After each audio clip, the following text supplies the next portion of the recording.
नमस्कार दोस्तों, आज हमारे बीच फिर एक बार मोहम्मद सिराज साहिल, लिबरल पार्टी ऑफ इंडिया के राष्ट्रीय अध्यक्ष, पेशे से वकील भी हैं और बहुत बड़े वरिष्ठ पत्रकार भी हैं। आइए आज हम उनसे कुछ विषयों पर चर्चा करेंगे। नमस्कार सिराज, नमस्कार। आपका स्टूडियो में स्वागत है। नमस्कार। हम आपसे ये जानना चाहते हैं कि जो ये ध्रुवीकरण बन रहा है, जो इलेक्शन आने वाले हैं लोकसभा के, इसमें क्या लगता है आपको, कौन पार्टी जो है किस क्या क्या स्थिति रहेगी? आपकी खुद की भी एक पार्टी है, तो क्या आपकी पार्टी से भी कोई लड़ रहा है? भाई देखिए, सबसे पहले जो इस वक्त देश में राजनीतिक माहौल है उसको देखते हुए अभी फिलहाल ये नहीं कहा जा सकता कि किस करवट उठ बैठेगा।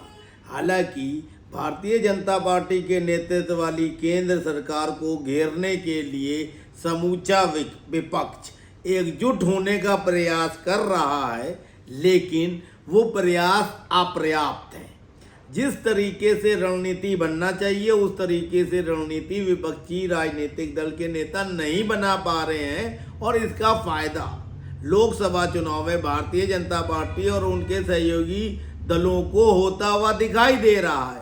अगर समय रहते विपक्ष के नेता एकजुट नहीं हुए और एक मकसद लेकर नहीं चले कि किसी तरह से पहले भारतीय जनता पार्टी के प्रधानमंत्री पद पर आसीन नरेंद्र मोदी साहब को सत्ता से हटाया जाए, उसके बाद प्रधानमंत्री आपस में संसदीय दल के नेता चुन लें, अगर इस धारा पे नहीं चलते, इस ध्येय को लेकर नहीं चलते, तो निश्चित तौर पर विपक्षी दल के बिखराव के चलते तीसरी बार प्रधानमंत्री पद पर सुशोभित हो जाएंगे वर्तमान प्रधानमंत्री नरेंद्र मोदी जी। लेकिन आप ये क्यों सोच रहे हैं कि विपक्ष जो है इकट्ठा हो और उसके बाद वो मोदी जी को सत्ता विहीन करने का प्रयास करे? क्यों ना उन्हीं के साथ मिलके, उन्हीं के चरणों में रह के जो है पूरे देश में एकजुटता दिखाएं वो सारे विपक्षी दल? अभी हमारे देश में इस तरह की मानसिकता का विकास नहीं हुआ है।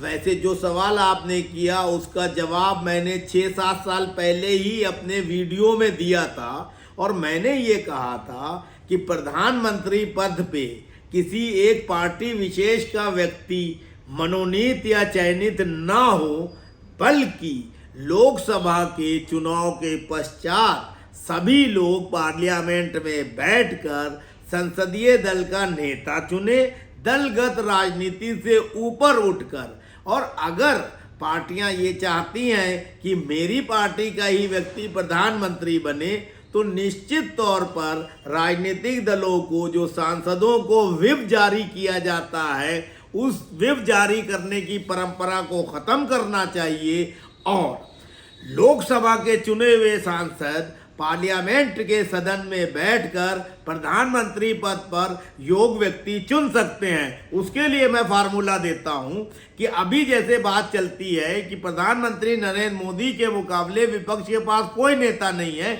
ये बात कुछ हद तक सही भी प्रतीत होती है। लेकिन अगर विपक्ष के लोग चाहते हैं कि प्रधानमंत्री नरेंद्र मोदी की जगह कोई दूसरा व्यक्ति प्रधानमंत्री पद पर आसीन हो, तो उनको बड़ा दिल दिखाना होगा। उनको ये कहना होगा कि प्रधानमंत्री पद का दावेदार भारतीय जनता पार्टी से नरेंद्र मोदी ना हो, और ना ही विपक्ष कोई प्रधानमंत्री पद का दावेदार देगा। चुनाव हो, और चुनाव के बाद चुनाव आयोग, सुप्रीम कोर्ट के चीफ जस्टिस ऑफ इंडिया और राष्ट्रपति महामहिम द्रौपदी मुर्मू जी का ये कर्तव्य होना चाहिए कि चुने हुए सांसद अपने तौर पर प्रधानमंत्री पद पर व्यक्ति को आसीन करें। उसका फार्मूला मैं देता हूं। मान लीजिए शरद पवार की पार्टी 10 MP लेके आती है, ममता की 20 लेके आती है, और नीतीश कुमार की 25 लेके आती है, स्टालिन की 35 लेके आती है। अलग अलग राजनीतिक दलों के नेताओं के अलग अलग संख्या में सांसद आते हैं, और भारतीय जनता पार्टी के मान लीजिए 250 सांसद आते हैं, तो ये कोई ज़रूरी नहीं है कि भारतीय जनता पार्टी का ही व्यक्ति प्रधानमंत्री पद पर आसीन हो। उसमें यह भी किया जा सकता है कि गुप्त मतदान से हर पार्टी अपने अपने प्रधानमंत्री पद के कैंडिडेट का नाम घोषित करे, और गुप्त मतदान से सारे सांसद उस व्यक्ति को वोट दें। उदाहरण के तौर पे प्रधानमंत्री नरेंद्र मोदी के पक्ष में 250 लोगों ने वोट दिया, 545 जो जीत के आए, 2 नामित होते हैं, 543 जीत के आते हैं। 545 लोगों को वोट डालने का अधिकार दिया जाए सदन में। मान लीजिए प्रधानमंत्री नरेंद्र मोदी के पक्ष में 250 लोगों ने मतदान किया और शरद पवार, ममता बनर्जी, केजरीवाल, स्टालिन या कपिल सिब्बल या कोई और व्यक्ति के पक्ष में 251 लोगों ने मतदान कर दिया। मतदान गुप्त मतदान की प्रक्रिया से हो तो ऐसी स्थिति में एक तो लोकतांत्रिक व्यवस्था मजबूत होगी, पार्टीगत राजनीति से लोग ऊपर उठेंगे और सर्वमान्य नेता जो सदन का होगा वो प्रधानमंत्री पद पर आसीन हो जाएगा। उसी के साथ अन्य दलों में जो व्यक्ति ईमानदार और सक्षम हैं वो मंत्रिमंडल में शामिल हो और देश के विकास के लिए, जनता के हित के लिए, विश्व गुरु बनने के लिए जो व्यक्ति प्रधानमंत्री बने अपने मंत्रिमंडलीय सहयोगियों को साथ लेकर देश का विकास करें। ये अच्छी बात आपने कही है कि इस तरह से हो सकता है, लेकिन क्यों नहीं इस तरह से हो सकता कि हमारे जो अभी माननीय प्रधानमंत्री श्री नरेंद्र मोदी जो हैं वो ही आजीवन जब तक वो इस धरती पे हैं वो ही प्रधानमंत्री रहें, जैसा कि अन्य बड़े देशों में होता है, चाइना में, रसिया में, अमेरिका में। तो इस तरह से क्यों नहीं किया जाए और पूरे दमखम के साथ इस देश को आगे बढ़ाने की नीति और रणनीति बनाई जाए। आपकी बात में दम है, लेकिन ये करने के लिए वर्तमान सरकार के मुखिया प्रधानमंत्री नरेंद्र मोदी साहब को बड़ा दिल दिखाना होगा। तुच्छ मानसिकता लिए हुए भारतीय जनता पार्टी और कट्टर हिंदूवाद का समर्थन करने वाले लोगों की परछाई से उनको बाहर निकलना पड़ेगा। उनको विश्व गुरु बनाने के लिए, देश को आगे बढ़ाने के लिए सभी राजनीतिक दलों के साथ एक समान व्यवहार करना होगा। जिस तरीके से प्रधानमंत्री की सरकार पे यह आरोप लगता है कि विपक्षी दलों के यहाँ ईडी और सीबीआई और जांच एजेंसियां पहुंचती हैं, सत्ताधारी दल के लोगों के खिलाफ ऐसी कार्रवाई नहीं होती है, या जो विपक्षी दल का नेता सत्ताधारी दल में शामिल हो जाता है वो पाक साफ हो जाता है। इस छवि को प्रधानमंत्री जी को तोड़ना पड़ेगा। लेकिन ये अब तब नहीं होगा जब सभी अपना नेता एक चुन लेंगे और आजीवन मोदी जी ही रहेंगे, तब ये ईडी और आपके सवाल का जवाब दे रहा हूं। आजीवन मोदी जी रहेंगे अगर देश हित में आजीवन मोदी जी का रहना देश हित और राष्ट्र हित और जनता हित में है तो वो रह सकते हैं, उसमें कोई प्रॉब्लम नहीं है। मोदी जी से किसी व्यक्ति को मेरे ख्याल से व्यक्तिगत दुराव रखने का कोई औचित्य नहीं है।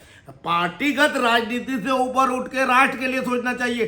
सभी ये कहते हैं कि मैं राष्ट्र भक्त हूं, राहुल गांधी कहता है मैं राष्ट्र भक्त हूं, मोदी जी कहते हैं मैं राष्ट्र भक्त हूं, अखिलेश कहते हैं मैं राष्ट्र भक्त हूं, केजरीवाल कहता है मैं कट्टर ईमानदार और राष्ट्र भक्त हूं। अगर सब यही कहते हैं कि मैं राष्ट्र भक्त हूं और जनता के लिए और देश के लिए सोच रहा हूं, तो जो फार्मूला मैं दे रहा हूं उस फार्मूले को सब लोग अपना कर उसको आत्मसात कर इस तरीके से सरकार का चयन क्यों नहीं कर सकते? क्यों विपक्ष और पक्ष का मामला जो है करते हैं? क्यों सत्ताधारी दल कोई अच्छा काम भी करता है तो विपक्ष इस धारणा से उसका विरोध करते हैं कि वो विपक्षी है, उनको विरोध करना ही है? क्यों सत्ताधारी विपक्षी दलों की कोई अच्छी बात नहीं मानता है इसलिए कि वो विपक्षी है? जब सबको ही देश का विकास करना है तो विपक्षी दल का नेता भी अगर कोई राष्ट्र हित जनहित की बात कह रहा है तो उसको प्रधानमंत्री को मानना चाहिए, और प्रधानमंत्री कोई राष्ट्र हित की बात कर रहे हैं तो विपक्षियों को सिर्फ इसलिए विरोध नहीं करना चाहिए क्योंकि विपक्ष का काम है विरोध करना।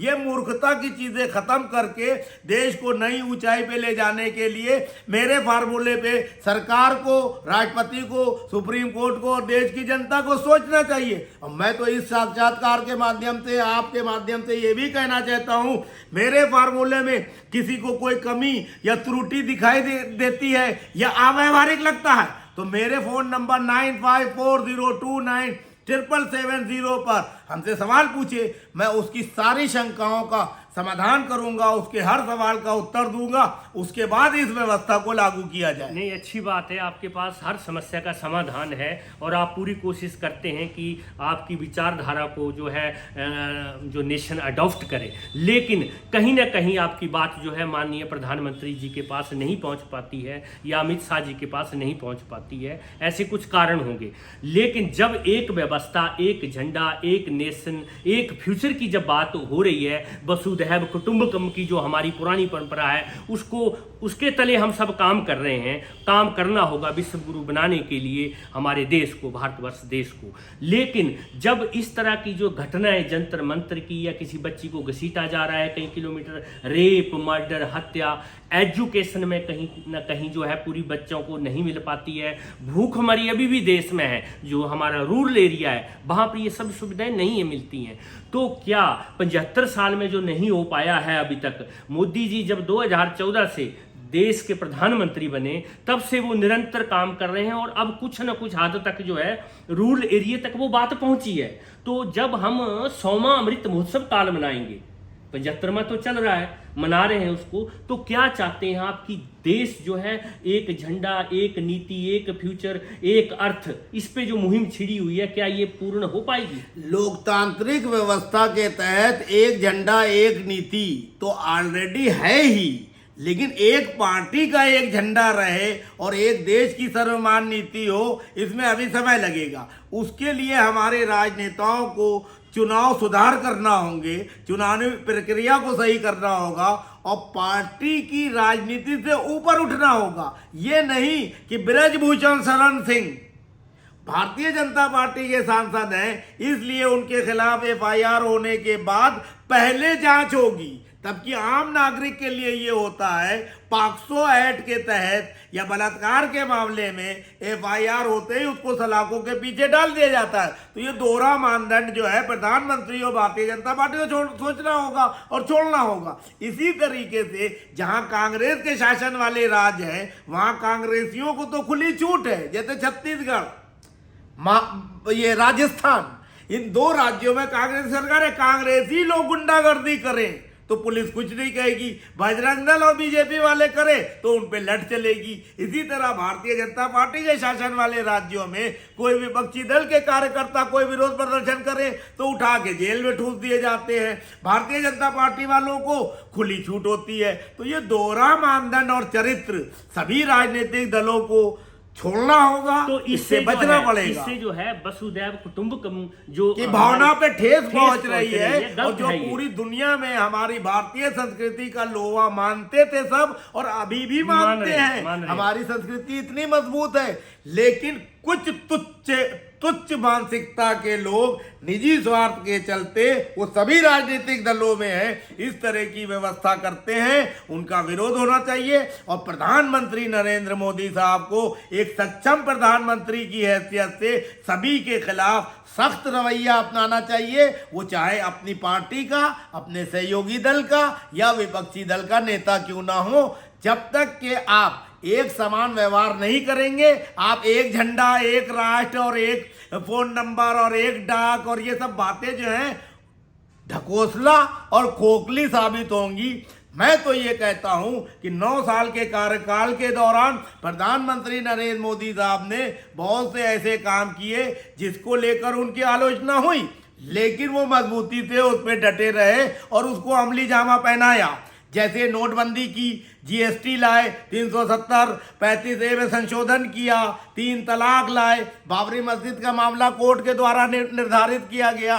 लेकिन इसके साथ साथ प्रधानमंत्री नरेंद्र मोदी को मैं ये सलाह देना चाहूँगा कि जो काम उनको सबसे पहले करना चाहिए वो काम उन्होंने अभी तक नहीं किया। ये नीति घातक है भारतीय जनता पार्टी के लिए भी, देश के लिए। वो काम सबसे पहला था कि समान नागरिक संहिता को लागू करना चाहिए था। 2014 में प्रधानमंत्री बनते ही किस्तों में उन्होंने काम किया, इतने सुधार किए, इतने कानून लाए, लेकिन जो सबसे महत्वपूर्ण था, देश को एक माला के रूप में पिरोने वाला, सभी नागरिकों को समान अधिकार देने का, तुष्टीकरण की राजनीति को खत्म करने का जो अस्त्र था, लोकपाल बेकार जो अस्त्र था, वो अस्त्र इस्तेमाल नहीं किया प्रधानमंत्री ने।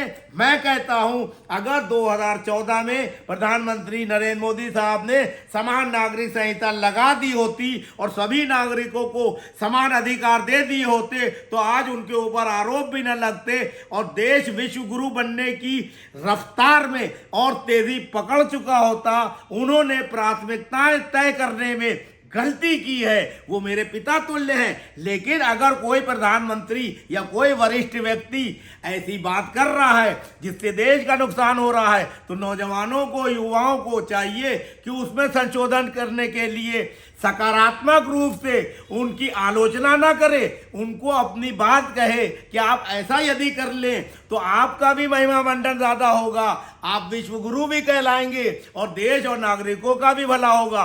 तो इसलिए अगर ये वीडियो प्रधानमंत्री नरेंद्र मोदी या उनके चाहने वाले सुने तो उनको सबसे पहले प्रधानमंत्री जी को पत्र लिख के ट्विटर पे, फेसबुक पे ये मैसेज देना चाहिए कि 2024 के चुनाव से पहले सबसे पहले समान नागरिक संहिता लागू कर दे। जनसंख्या नियंत्रण ये सब बेकार की बातें हैं। जब समान नागरिक संहिता लागू हो जाएगी तो जब हर देश का हर नागरिक, हर धर्म जात का लोग समान नागरिक संहिता के तहत कवर हो जाएगा, तो उसको हर वो बात मानना पड़ेगी, चाहे जनसंख्या नियंत्रण हो, चाहे CA/NRC हो और चाहे कुछ हो। इसलिए मैं ये कहता हूं कि हमारे देश के बुद्धिजीवियों, पत्रकारों, युवाओं को और राजनेताओं को सद्बुद्धि से काम लेना चाहिए और प्रधानमंत्री नरेंद्र मोदी का इस बात के लिए सहयोग करना चाहिए कि तत्काल प्रभाव से वो समान नागरिक संहिता देश में लागू करे, ताकि तुष्टीकरण की नीतियां खत्म हो, देश विकास की ओर आगे बढ़े। बहुत बहुत धन्यवाद, थैंक यू वेरी मच, आप स्टूडियो में आए। नमस्कार दोस्तों, फिर एक नई शख्सियत के साथ दोबारा मुलाकात होगी, तब तक के लिए नमस्कार, जय हिंद, जय भारत, वंदे मातरम। वंदे मातरम।